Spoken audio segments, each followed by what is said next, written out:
അതല്ലാതെ ഇത് ദളിതരുടെ കാര്യമേ അല്ല. ദളിതർ എഴുതുന്ന സാഹിത്യമാണോ, ദളിതർക്ക് വേണ്ടി എഴുതുന്ന സാഹിത്യമാണോ, അതോ ദളിതർ വായിക്കുന്ന സാഹിത്യമാണോ എന്നൊക്കെ സാഹിത്യത്തെക്കുറിച്ച് ധാരണ പോലുമില്ലാത്ത മനുഷ്യർ ഈ വിഷയത്തെ വഴിതിരിച്ചു വിടാൻ വേണ്ടി ഉന്നയിക്കാറുണ്ട്. അങ്ങനെ ആർക്കെങ്കിലും വേണ്ടി മാത്രം സാഹിത്യമൊന്നും എഴുതാൻ പറ്റില്ല. എഴുത്ത് പൂർത്തിയായി കഴിഞ്ഞാൽ സാഹിത്യമെന്ന കൃതി അത് സ്വതന്ത്രമാവുകയും ലോകത്തെവിടെയുമുള്ള ഭാഷ അറിയാവുന്ന മനുഷ്യന് വായിക്കാൻ കഴിയുന്നൊരു വസ്തുവാണ് ആ പുസ്തകമെന്ന് നമ്മൾ മനസ്സിലാക്കണം.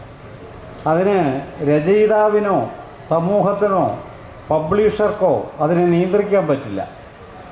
അപ്പോൾ ദളിത് സാഹിത്യം ദളിതരെ മാത്രം തേടി നടക്കുന്ന എന്തോ സാഹിത്യമാണെന്ന് നമ്മൾ വെറുതെ കരുതരുത്. അങ്ങനെ ഒരു ധാരണ കേരളം പോലുള്ളൊരു സ്ഥലത്ത് വളരെ പ്രബലമാണ് എന്ന് നമ്മൾ മനസ്സിലാക്കേണ്ടതുണ്ട്. ഇതൊക്കെ ദളിത് സൗന്ദര്യശാസ്ത്രം അതെന്തോ ദളിതരുടെ എന്തോ ഒരു കാര്യമാണെന്നാണ് കേരളം മനസ്സിലാക്കുന്നത്. ഞാൻ നിങ്ങളോട് പറയാൻ ആഗ്രഹിക്കുന്നത് അത് നമ്മൾ മാറ്റിവെച്ചിട്ട് സാഹിത്യമെന്ന സർഗാത്മകമായ മേഖലയിൽ എങ്ങനെയാണ് നമ്മുടെ സിദ്ധാന്തം രൂപം കൊള്ളുന്നത്, അവിടെ സമൂഹവും മനുഷ്യനും എങ്ങനെയാണ് പ്രതിഫലിക്കപ്പെടുന്നത്, മനുഷ്യൻ തന്നെ എന്തായാണ് മാറുന്നത് തുടങ്ങിയ അടിസ്ഥാനപരമായ സാഹിത്യവുമായി ബന്ധപ്പെട്ട സൗന്ദര്യശാസ്ത്ര ചിന്തകളാണ് നിങ്ങളോട് പങ്കുവയ്ക്കാൻ ആഗ്രഹിക്കുന്നത്. നമ്മൾ വിചാരിക്കുന്നത് പോലെ ഇന്ത്യയിലെ അയിത്തം അനുഭവിക്കുന്ന വിഭാഗങ്ങൾ മനഃപൂർവ്വം എഴുതിയുണ്ടാക്കുന്നതല്ല ദളിത് സാഹിത്യം. മറിച്ച് ലോകത്തെമ്പാടും 60കളിൽ രൂപം കൊണ്ട അടിസ്ഥാനപരമായ വലിയൊരു കലാപമുണ്ട്.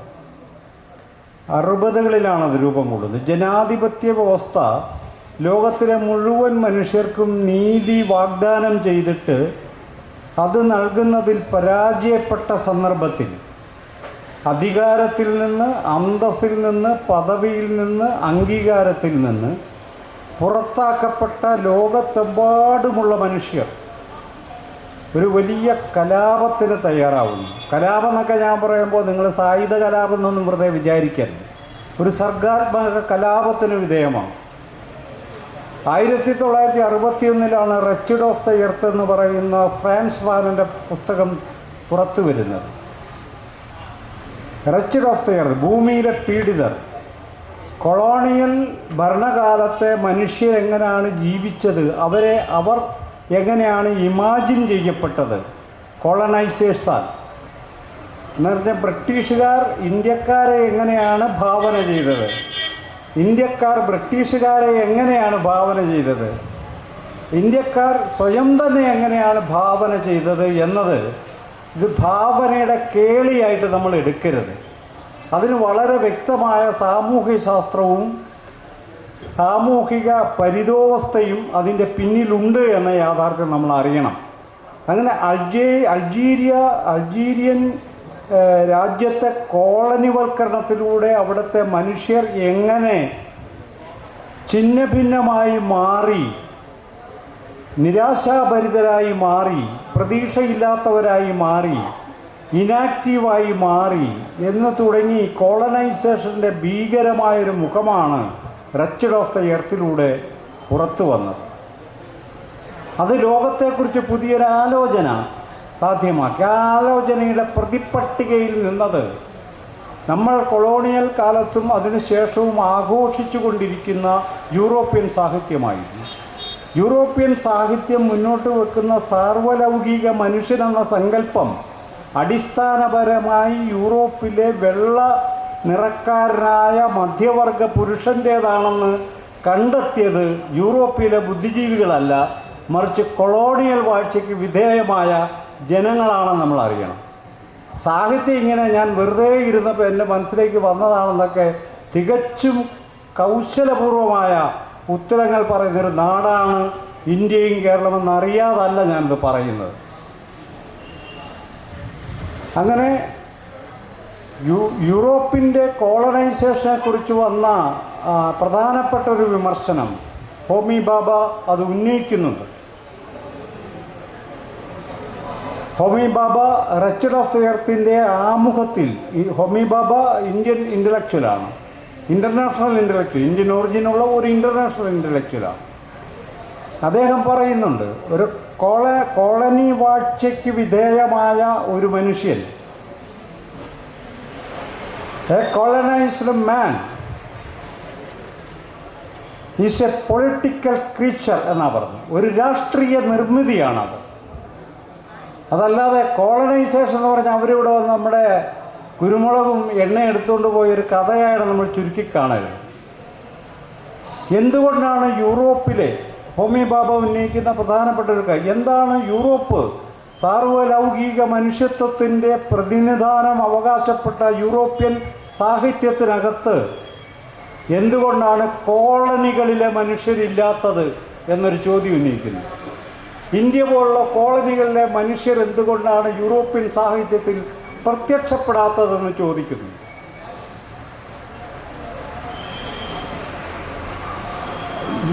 ഇംഗ്ലീഷ് സാഹിത്യത്തിനകത്തെ ഏറ്റവും കുലപതികളിൽ ഒരാളാണ് ഹെമിംഗ്വേ. ഹെമിംഗ്വേയുടെ കടലും കിഴവനും എന്ന നോവലിലെ അതിൽ പരാമർശിക്കപ്പെടുന്ന പ്രധാനപ്പെട്ട രംഗവേദിയായിട്ടുള്ള ആ പായ്ക്കപ്പലിലെ നീഗ്രോ, അസിസ്റ്റൻ്റായ നീഗ്രോ എന്തുകൊണ്ടാണ് ഒന്നും മിണ്ടാതിരിക്കുന്നത് എന്നൊരു ചോദ്യം ഉന്നയിക്കപ്പെടുന്നു. മലയാളത്തിൽ ഇതൊക്കെ ഉന്നയിച്ചാൽ ജാതി പറയുക എന്ന് പറയും. അപ്പം നമ്മൾ ഈ പൊട്ടക്കിണറ്റിലെ തവളകളെ പോലെ ഇവിടെ കിടന്ന് ഇവിടെയൊക്കെ മഹത്തായ സാഹിത്യം എന്തൊക്കെയോ ഉണ്ടെന്ന് വെറുതെ തെറ്റിദ്ധരിച്ച് അതിനെ ചോദ്യം ചെയ്യുന്നതിനെ പാപമാണെന്ന് കരുതി ജീവിക്കുന്ന ശുദ്ധാത്മാക്കളായ മനുഷ്യരാണ് മലയാളികൾ.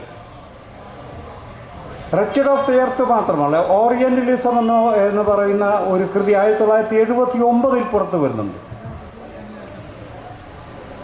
എഡ്വേർഡ് സെയ്ദിൻ്റെ ഓറിയൻ്റലിസം എന്ന കൃതിയിൽ എങ്ങനെയാണ് ഒരു കൾച്ചറൽ ഇമ്പീരിയലിസമായി യൂറോപ്യൻ അധിനിവേശം ലോകത്തെ മുഴുവൻ കീഴ്പ്പെടുത്തിയത് എന്ന് പറയുന്നു.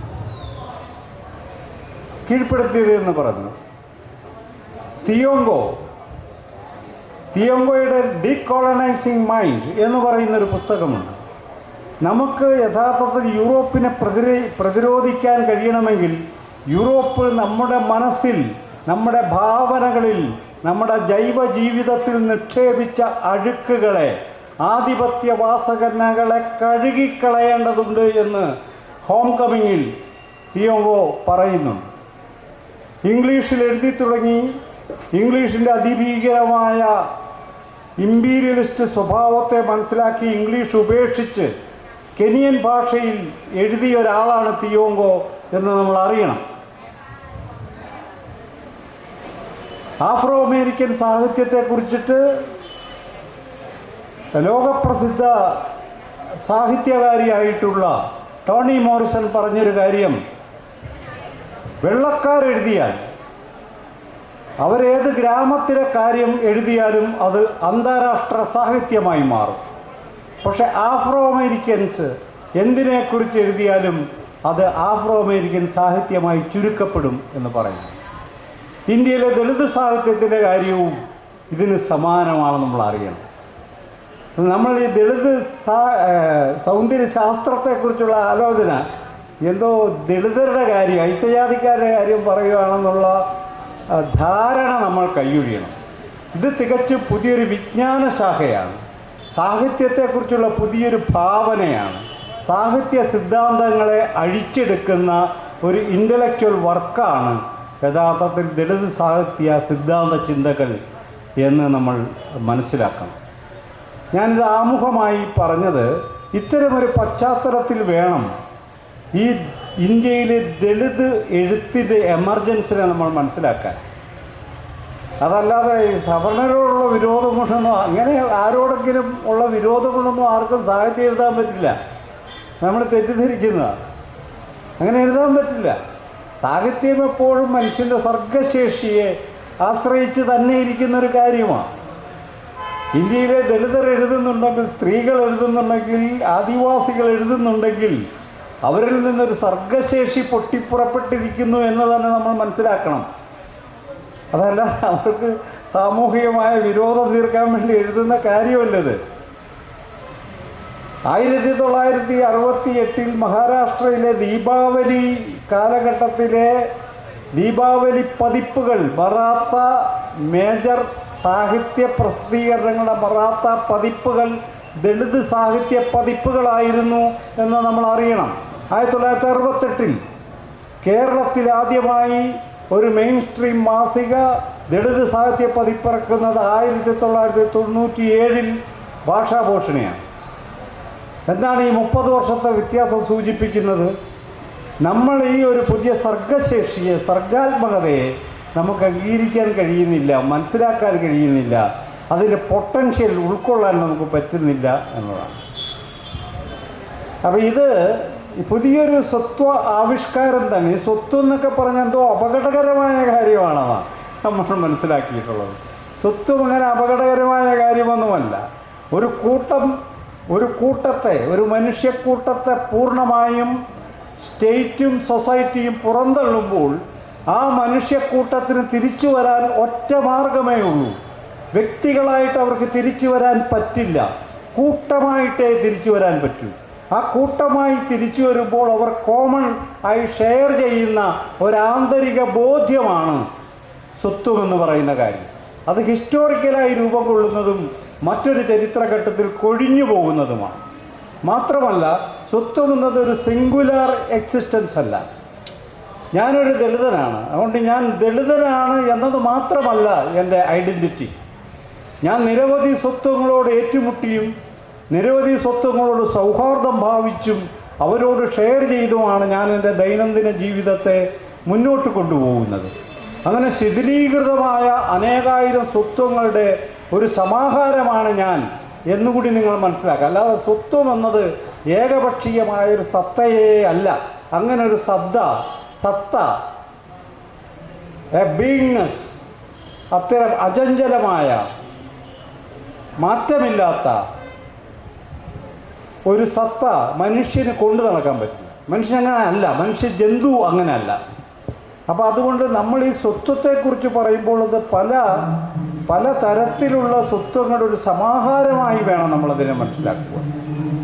ഇപ്പോൾ ദളിത് സാഹിത്യം എമർജ് ചെയ്തത് നമ്മൾ സാധാരണ കാണുന്നത് പോലെ ഇന്ത്യയിലെ ദളിതരെല്ലാവരും കൂടി എന്നാൽ സാഹിത്യത്തിലും കൂടി ഒന്ന് അവിടെ ഭയങ്കര ജാതി വിവേചനമുണ്ട്, അതൊന്നും തീർത്തേക്കാൻ എന്ന് വിചാരിച്ചാലൊന്നും സാഹിത്യം ഉണ്ടാവില്ല.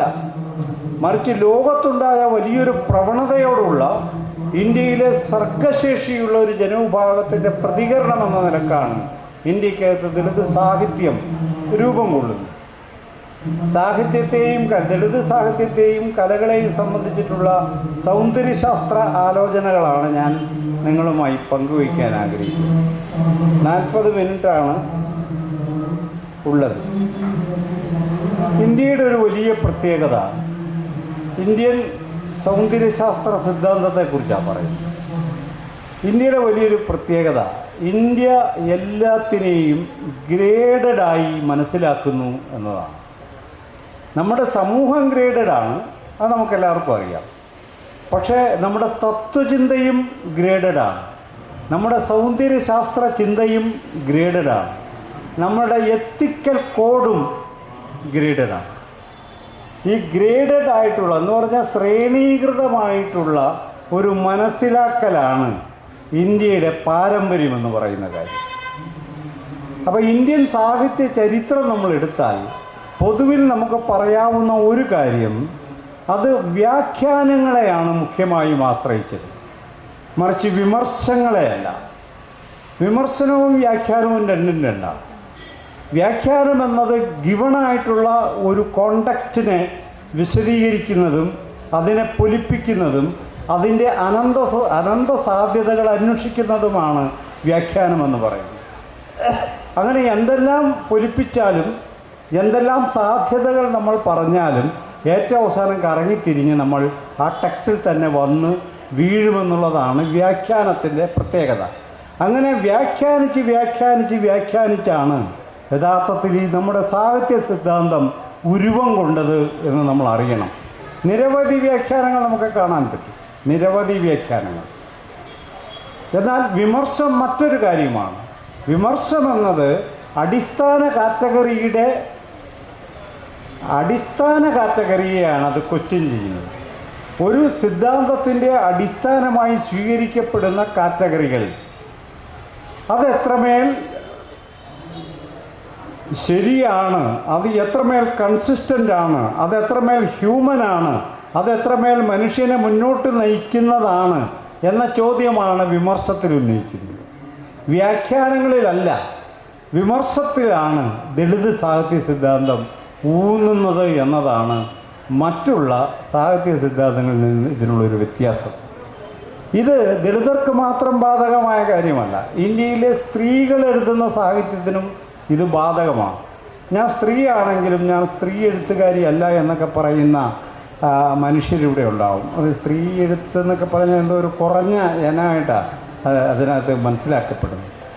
ഈ കുറഞ്ഞ ഇനവും കൂടിയ ഇനവും എന്നുള്ളതാണ് നമ്മളുടെ ഈ ഗ്രേഡഡ് ബോധത്തിൻ്റെ ഒരു പ്രത്യേകത. അതുകൊണ്ട് നമ്മുടെ സാഹിത്യ സിദ്ധാന്തത്തിൽ നമ്മൾ സാഹിത്യത്തെ കാണുന്നത്, ഒരു കൃതിയെ കാണുന്നത്, ആ കൃതി മനസ്സിലാക്കപ്പെടുന്നത്, അതിൻ്റെ സിദ്ധാന്തം, രസ, ധ്വനി, അലങ്കാരം തുടങ്ങിയ സൈദ്ധാന്തിക സാമഗ്രികൾ ഉപയോഗിച്ചിട്ടാണ് നമ്മൾ സാഹിത്യത്തെ സമീപിക്കുന്നത്. നമുക്കിവിടെ സാഹിത്യത്തിൽ വായനക്കാരനല്ല ഉള്ളത്, ആസ്വാദകനാണുള്ളത്. ഈ ആസ്വാദനം എന്നത് പരിപൂർണതയിലെത്തുന്നത് എപ്പോഴാണെന്ന് ചോദിച്ചാൽ നമ്മൾ അനുഭൂതിയിലേക്ക് പ്രവേശിക്കുമ്പോഴാണ്. അങ്ങനെ ഈ അനുഭൂതി തന്നെ ഒരു ഉന്നതമായ സാഹിത്യാസ്വാദനത്തിൻ്റെ ഏറ്റവും ഉന്നതമായ ഒരു ലക്ഷ്യമായി, ദൈവിക അനുഭൂതിയായി പരിവർത്തനപ്പെടുന്നതോടെയാണ് സാഹിത്യം, നമ്മൾ വായിക്കുന്ന ആ കൃതി വളരെ മനുഷ്യവംശത്തിൻ്റെ വലിയൊരു അസറ്റായി നമ്മൾ മാറ്റിവെക്കുന്നത്. എന്ന് പറഞ്ഞാൽ അനുഭൂതിയിലേക്ക് എത്തിക്കുക, ദൈവിക അനുഭൂതി ദാനം ചെയ്യാൻ കഴിയാത്ത കൃതികൾ എന്നത് ക്വാളിറ്റിയിൽ കുറഞ്ഞ കൃതികളാണെന്നുള്ളതാണ് ഇന്ത്യക്കാർ മനസ്സിലാക്കുന്നൊരു കാര്യം. അതുകൊണ്ടാണ് കലയ്ക്കകത്ത് ക്ലാസിക്കൽ കലകൾ എപ്പോഴും പരിശീലിക്കപ്പെട്ട മനുഷ്യരുടെ, പരിശീലിക്കപ്പെട്ട കാണികളുടെ, പരിശീലിക്കപ്പെട്ട മനസ്സിനെ മാത്രം പങ്കെടുക്കാൻ കഴിയുന്നൊരു കാര്യവും, നാടൻ കലകളെന്നാൽ ആർക്ക് വേണമെങ്കിലും കയറിയിറങ്ങാവുന്നൊരു സ്ഥലവും ഒരു പരിശീലനവും വേണ്ടാത്തൊരു കാര്യവുമാണെന്ന ശുദ്ധമായ അസംബന്ധ ബോധം നമ്മൾ കൊണ്ടു നടക്കുന്നു. നാടൻ കലകളെന്ന് നമ്മൾ വിശേഷിപ്പിക്കുന്നത് എന്താണെന്ന് ചോദിച്ചാൽ, ഈ ഇന്ത്യൻ സാഹിത്യ സിദ്ധാന്തത്തിൽ പറയും ദൈവിക അനുഭൂതി ദാനം ചെയ്യാൻ കഴിയാത്തത് കൊണ്ടാണ് അവ ഫോക്കാർട്ടായി മാറുന്നത്. അപ്പോൾ ദൈവിക അനുഭൂതി നമുക്ക് ദാനം ചെയ്യുക എന്നതാണ് സാഹിത്യ ആസ്വാദനത്തിൻ്റെ പരമമായ ലക്ഷ്യമായി നമ്മളിലേക്ക് വരുന്നത്. ഇത് മനുഷ്യൻ്റെ തന്നെ ആസ്വാദനത്തെ, മനുഷ്യൻ്റെ തന്നെ സാഹിത്യ വായനയെ ഒരു പ്രത്യേക രൂപത്തിലാണ് ആക്കുന്നത്. അതായത് സാഹിത്യം എന്നത് വികാരം കൊള്ളാനും നമ്മളെ വിമലീകരിക്കാനുമുള്ള ഒരു കാര്യമാണ് നമ്മൾ പറയാറുണ്ട്. സാഹിത്യത്തിൽ എന്തെങ്കിലും അണ്ടർസ്റ്റാൻഡിങ് എന്ന് പറയുന്നൊരു പ്രോസസ്സ് അടങ്ങിയിട്ടുണ്ടോ? ഇന്ത്യയിലെ സിദ്ധാന്തത്തിൽ എവിടെയെങ്കിലും, സാഹിത്യ സിദ്ധാന്തത്തിൽ എവിടെയെങ്കിലും, സാഹിത്യത്തിൽ കൃതിയും വായനക്കാരനും തമ്മിലുള്ള ബന്ധത്തിൽ അണ്ടർസ്റ്റാൻഡിങ് എന്ന് പറയുന്നൊരു പ്രോസസ്സ് അടങ്ങിയതായിട്ട് എവിടെയെങ്കിലും പറയുന്നുണ്ടോ? പറയുന്നില്ല. ആസ്വാദനമാണ് അവിടെ ഉള്ളത്. ഈ ആസ്വാദനം എന്ന വാക്ക് തന്നെ പരിശോധിക്കപ്പെടേണ്ടതാണ്. അതായത് ഈ മിച്ചോൽപാദം എന്ന് പറഞ്ഞ് ഇതിനെ മുഴുവനും ഒരു മെറ്റാഫിസിക്കൽ വേൾഡിലേക്ക് എടുക്കുക എന്നതാണ് പ്രധാനപ്പെട്ട ഒരു കാര്യം. രസം എന്നത് പല തട്ടുകളുള്ളൊരു കാര്യമാണ്. അതും ഹൊറിസോണ്ടലായിട്ട് ഒരു നമ്മൾ സാധാരണ മനസ്സിലാക്കുന്നത് പോലെ ഒരു രസമല്ല. നാട്യശാസ്ത്രകാരൻ പറയുന്നത്, രസത്തിന് പറയുന്നൊരു ഉദാഹരണമുണ്ട്. പല കറികൾ കൂട്ടി ചോറുണ്ണുമ്പോൾ അതിൽ നിന്ന് ഉത്ഭൂതമാകുന്ന ഒരനുഭവത്തെയാണ് രസമെന്ന് അദ്ദേഹം പറയുന്നത്. എല്ലാം കൂടി വരുമ്പോഴുണ്ടാകുന്ന എന്ന് പറയാൻ ഭൗതികമായ ഒരസ്തിത്വം, രസത്തിൻ്റെ ഒരു അസ്തിത്വം യഥാർത്ഥത്തിൽ നാട്യശാസ്ത്രകാരൻ അംഗീകരിക്കുന്നുണ്ടെങ്കിലും പിന്നീട് വന്ന വ്യാഖ്യാനങ്ങളിലൂടെ രസം പല തട്ടുകളായി തിരികെയും ആ തട്ടിൽ ശൃംഗാരമാണ് ഏറ്റവും പ്രധാനപ്പെട്ട രസമെന്ന് കണ്ടെത്തുകയും ശൃംഗാരം എല്ലാ രസത്തിൻ്റെയും മുകളിലുള്ള രസമായി മാറുകയും ആ രസം തന്നെ ആനന്ദമായി മാറുകയും ആനന്ദമെന്നത് പ്രായോഗികമായി നമ്മൾ അനുഭവിക്കുന്ന നമ്മുടെ നിത്യജീവിതത്തിൽ അനുഭവിക്കുന്ന ഒരു മനുഷ്യാവസ്ഥയല്ലെന്നും മറിച്ച് ബ്രഹ്മാനന്ദമാണ് ഏറ്റവും വലിയ ആനന്ദമെന്നും പരമമായ ആനന്ദമെന്നും ആ ആനന്ദത്തിലേക്ക് എത്തുക എന്നതാണ് മനുഷ്യന് ചെയ്യാവുന്ന വലിയ കാര്യമെന്നും അങ്ങനെ ബ്രഹ്മാനന്ദത്തിലേക്ക് എത്താത്ത ഉൽപാദക സമൂഹങ്ങൾ അനുഭവിക്കുന്ന ആനന്ദം അധമമായ ആനന്ദമാണെന്നും സിദ്ധാന്തിക്കുന്ന ഒരു ലോകത്താണ് ഇന്ത്യയിൽ സാഹിത്യം വളരുന്നത് എന്ന് നമ്മൾ അറിയണം.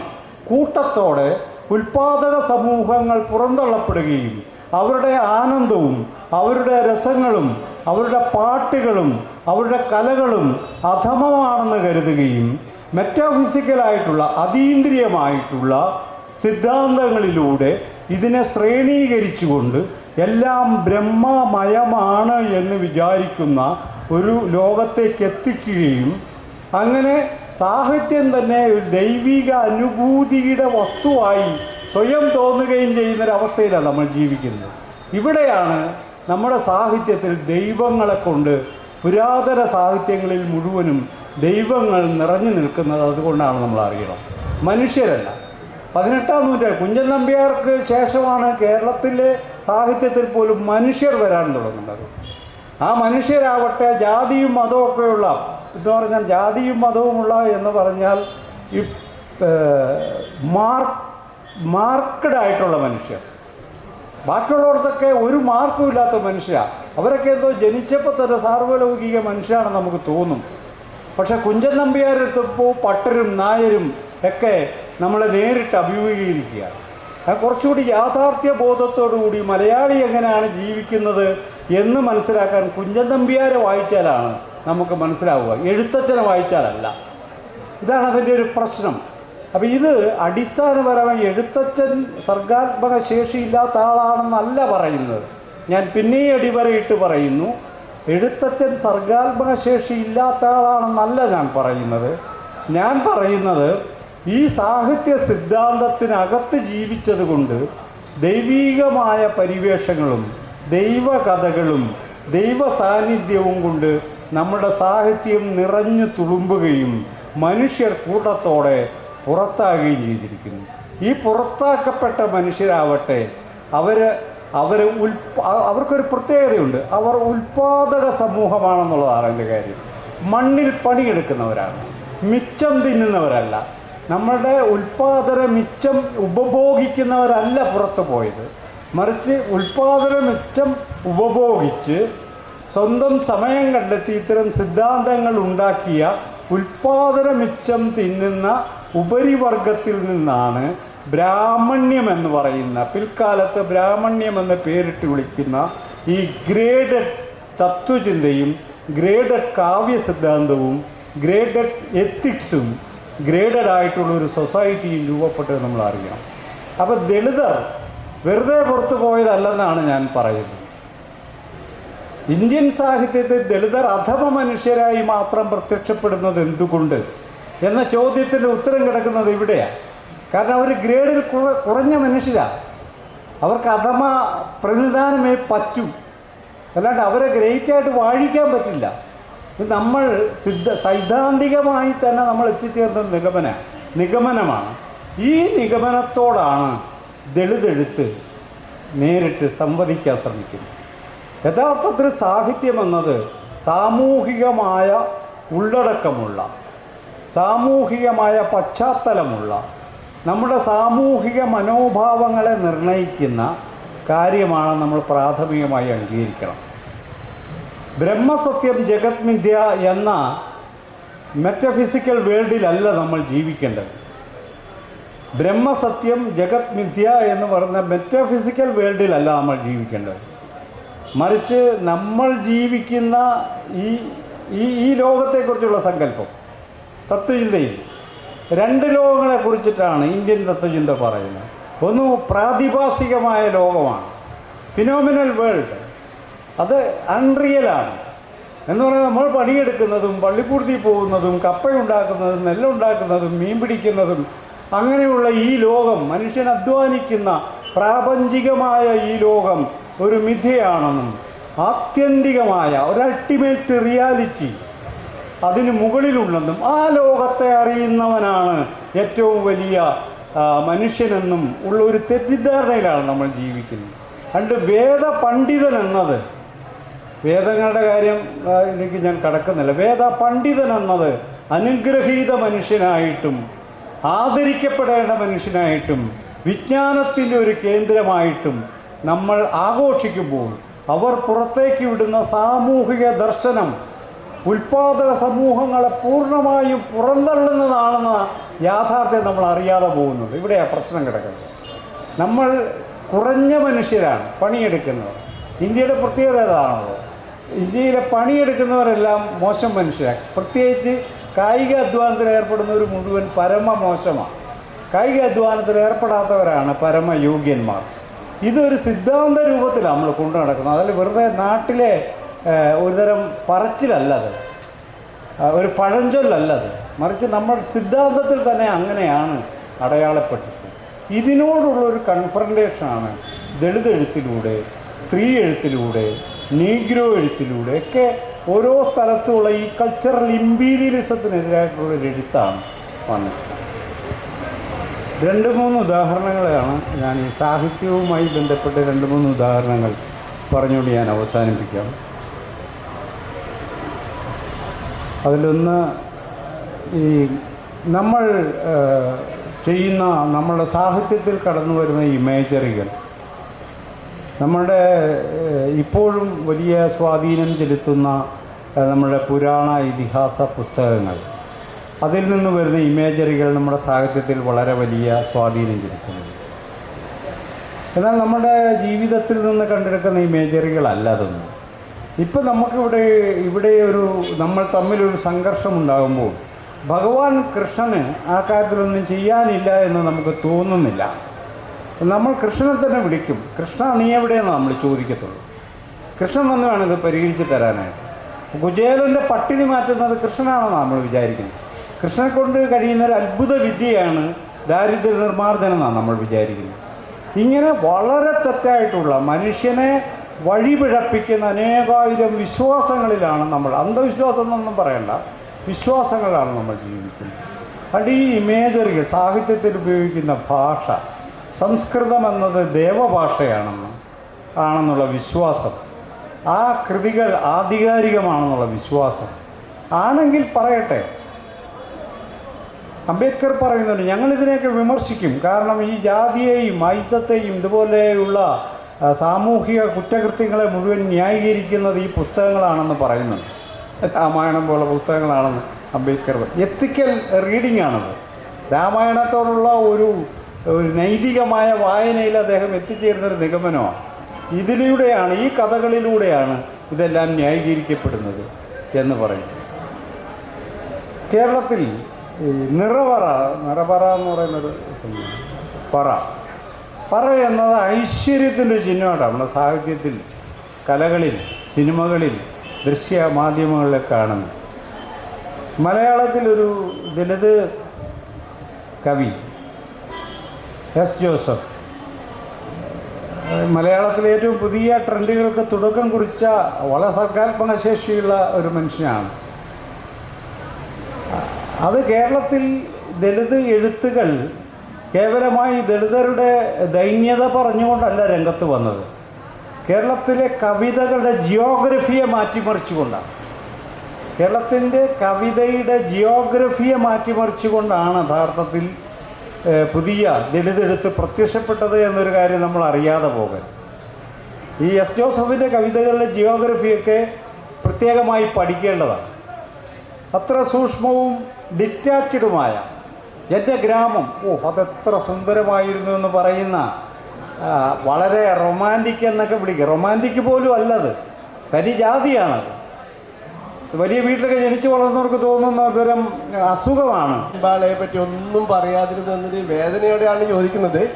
അക്കർമാശി ഒരു ടച്ച് ചെയ്യാതെ പോയി. പാശ്ചാത്യ സാഹിത്യവും മലയാള സാഹിത്യമൊക്കെ പറഞ്ഞപ്പോഴും അക്രമാശിയും ശരൺകുമാർ ലിംബാളയും ഒരു മെൻഷൻ ചെയ്യാതെ പോയതിലുള്ളൊരു സങ്കടം അറിയിക്കുകയാണ്. ഇത് ചെറിയൊരു സമയം ഡോക്ടർ അംബേദ്കറെ കുറിച്ച് പറഞ്ഞ ഒറ്റ പ്രാവശ്യം പറഞ്ഞു. അതുകൊണ്ടത് അക്രമാശി എഴുതിയ ശരൺകുമാർ ലിംബാളെ മാത്രമല്ല, നിരവധി പ്രോമിനൻ്റ് ആയിട്ടുള്ള നിരവധി മനുഷ്യർ ഇന്ത്യയിലുണ്ട്.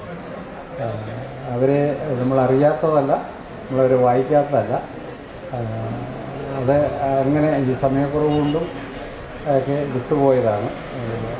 പരാമർശിക്കപ്പെടാൻ എന്ത് തരത്തിലും യോഗ്യതയുള്ള ഒരാളാണ് ശരൺകുമാർ. ലോകത്ത് ആഘോഷിക്കപ്പെടുന്ന കൃതികളുടെ കർത്താവ്. ഓക്കെ.